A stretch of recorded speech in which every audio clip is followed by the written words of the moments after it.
Kasih karunia dan damai sejahtera Allah Bapa kita dan anaknya Tuhan Yesus Kristus menyertai saudara. Amin.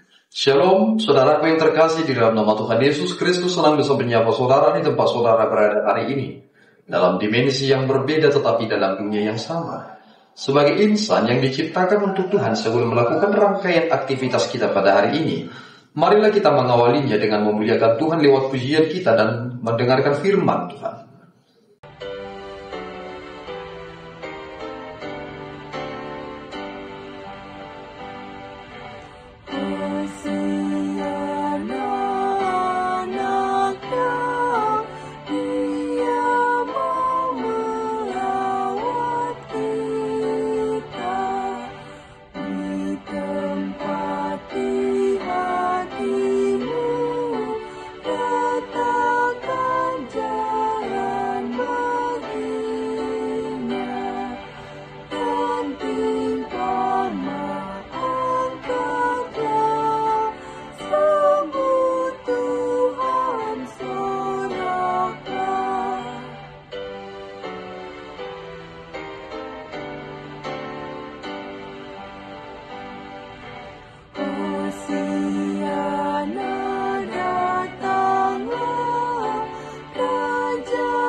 Pembacaan firman Tuhan pada pagi hari ini tertulis dari 1 Yohanes 4 ayat 10.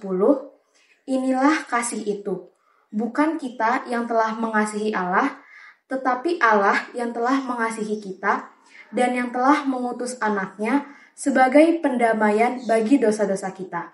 Demikianlah firman Tuhan. Saudaraku yang terkasih di dalam nama Tuhan Yesus Kristus, tentu kita sering mendengarkan kata kasih. Dan terkadang ketika kita mendengarkan khotbah yang membahas tentang kasih, kita mungkin cepat untuk berspekulasi dengan berkata bahwa aku sudah memahaminya dan aku tidak butuh mendengarkan itu lagi. Tetapi pertanyaannya, saudaraku, kasih yang bagaimana yang saudara pahami? Bahwasanya kita harus menyadari bahwa ketika seseorang berada di dalam keberdosaannya, kasih apa yang ia akan kerjakan? Ketika kita melihat kepada kejatuhan manusia pertama, Adam dan Hawa, mereka memiliki keturunan Kain dan Habil. Kain, dia merasa bahwa apa yang dia terima tidak adil, dan dia sangat mengasihi dirinya sendiri. Dan akibatnya, karena ia sangat murka, ia membunuh adiknya Habil. Dan kemudian kita berkata, aku tahu tentang kasih.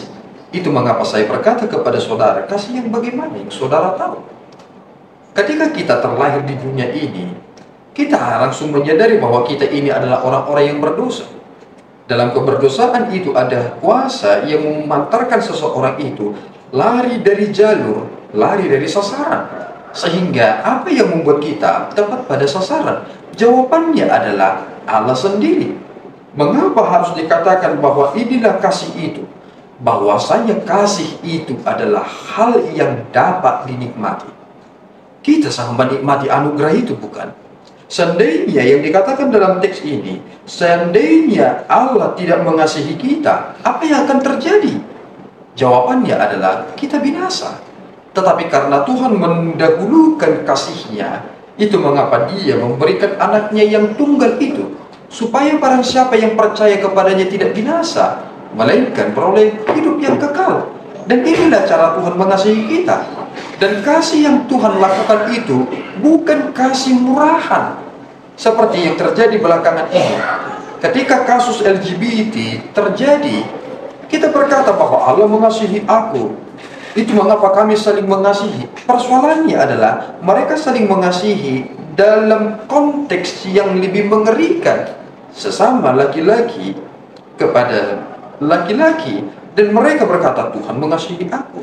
Sehingga karena Tuhan mengasihi aku, maka aku juga melakukan yang demikian. Ini adalah hal yang sangat mengerikan. Kasih tanpa kebenaran adalah sesuatu hal yang mengerikan.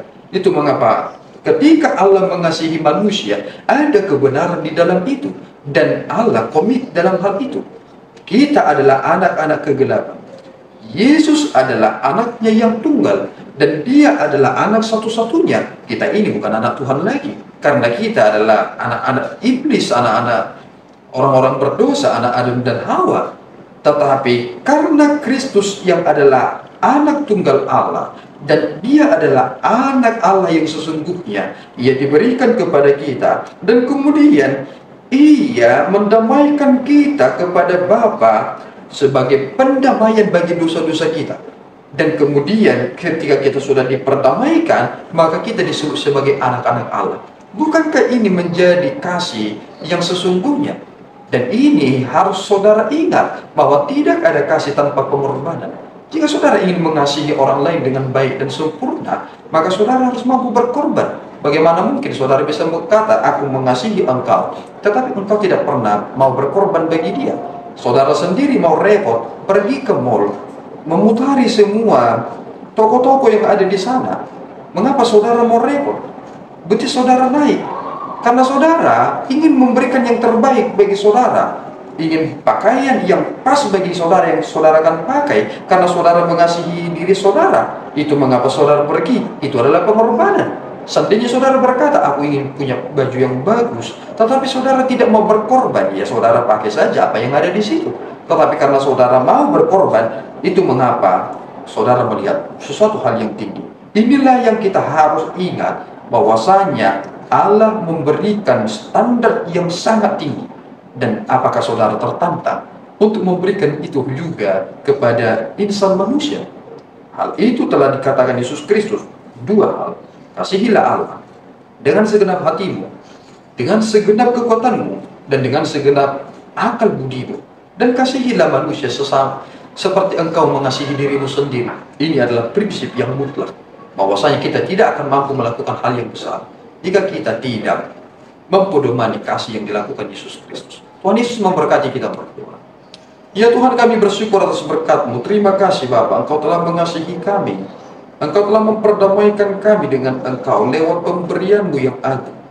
Anak-Mu yang tunggal itu Engkau berikan kepada kami, supaya kami tidak binasa, melainkan beroleh hidup yang kekal. Bimbinglah kami ya Tuhan, supaya kami seturut dengan kehendak-Mu, supaya kami bukan lagi anak-anak yang terhilang, tetapi kami menjadi anak-anak yang terberkati. Terima doa dan pujian kami Bapa, di dalam Yesus kami telah berdoa dan mengucap syukur. Anugerah Tuhan kita Yesus Kristus, kasih setia Allah Bapa kita, dan persekutuan Roh Kudus menyertai saudara. Amin. Tuhan Yesus memberkati.